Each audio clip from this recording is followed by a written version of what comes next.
compagnons s'étant embarqués à Paphos se rendirent à Perge en Pamphylie. Jean se sépara d'eux et retourna à Jérusalem. De Perge, ils poursuivirent leur route et arrivèrent à Antioche de Pisidie.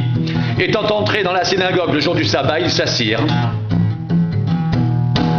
Après la lecture de la loi et des prophètes, les chefs de la synagogue leur envoyèrent dire « Hommes frères, si vous avez quelque exhortation à adresser au peuple, parlez. » Paul se leva, et ayant fait signe de la main, il dit « Hommes israélites, et vous qui craignez Dieu, écoutez, le Dieu de ce peuple d'Israël a choisi nos pères.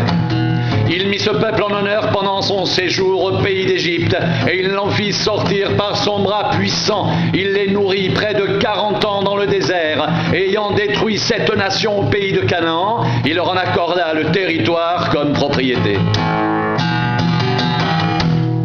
Après cela, durant 450 ans environ, il leur donna des juges jusqu'au prophète Samuel. Ils demandèrent alors un roi et Dieu leur donna pendant 40 ans Saül, fils de Kis de la tribu de Benjamin. Puis l'ayant rejeté, il leur suscita pour roi David, auquel il a rendu ce témoignage.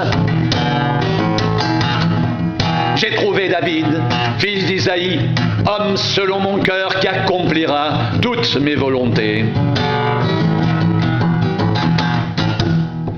C'est de la postérité de David que Dieu, selon sa promesse, a suscité à Israël un sauveur qui est Jésus.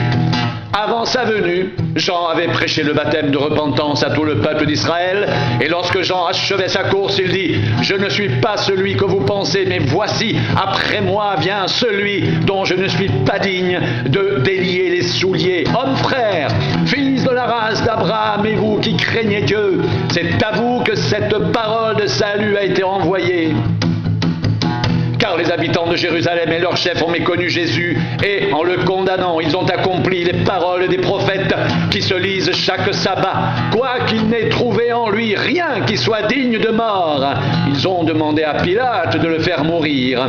Et après qu'ils eurent accompli tout ce qui est écrit de lui, ils le descendirent de la croix et le déposèrent dans un sépulcre.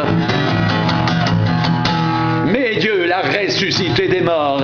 Il est apparu pendant plusieurs jours à ceux qui étaient montés avec lui de la Galilée à Jérusalem et qui sont maintenant ses témoins auprès du peuple. Et nous vous annonçons cette bonne nouvelle, que la promesse faite à nos pères, Dieu l'a accomplie pour nous, leurs enfants, en ressuscitant Jésus, selon ce qui est écrit dans le psaume 2. Tu es mon fils, je t'ai engendré aujourd'hui, qu'il est ressuscité des morts, de telle sorte qu'il ne retournera pas à la corruption. C'est ce qu'il a déclaré en disant « Je vous donnerai les grâces saintes promises à David, ces grâces qui sont assurées. » C'est pourquoi il dit encore ailleurs « Tu ne permettras pas que ton sein voie la corruption. »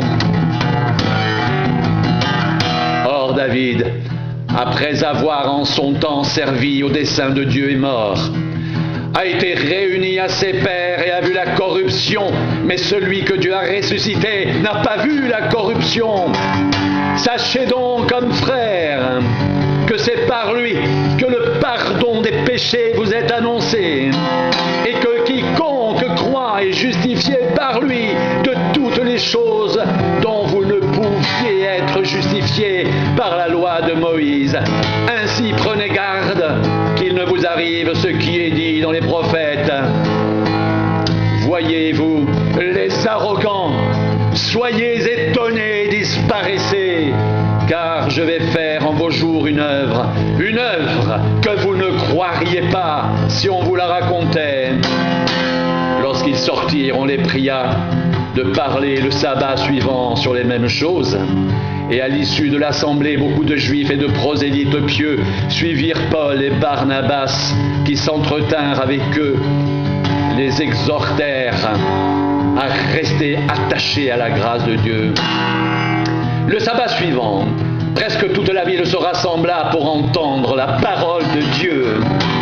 Les Juifs, voyant la foule, furent remplis de jalousie et s'opposaient à ce que disait Paul en le contredisant et en l'injuriant. Paul et Barnabas leur dirent avec assurance « C'est à vous premièrement que la parole de Dieu devait être annoncée. Mais puisque vous la repoussez et que vous vous jugez vous-même indigne de la vie éternelle, voici, nous nous tournons vers les païens, car ainsi nous l'a ordonné le Seigneur.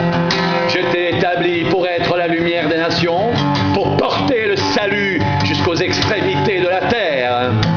Les païens se réjouissaient en entendant cela. Ils glorifiaient la parole du Seigneur, et tous ceux qui étaient destinés à la vie éternelle crurent. La parole du Seigneur se répandait dans tout le pays, mais les Juifs excitèrent les femmes dévotes de distinction et les principaux de la ville. Ils provoquèrent une persécution contre Paul et Barnabas, et ils les chassèrent de leur territoire. Paul et Barnabas secouèrent contre eux la poussière de leurs pieds et allèrent à Icône, tandis que les disciples étaient remplis de joie et du Saint-Esprit.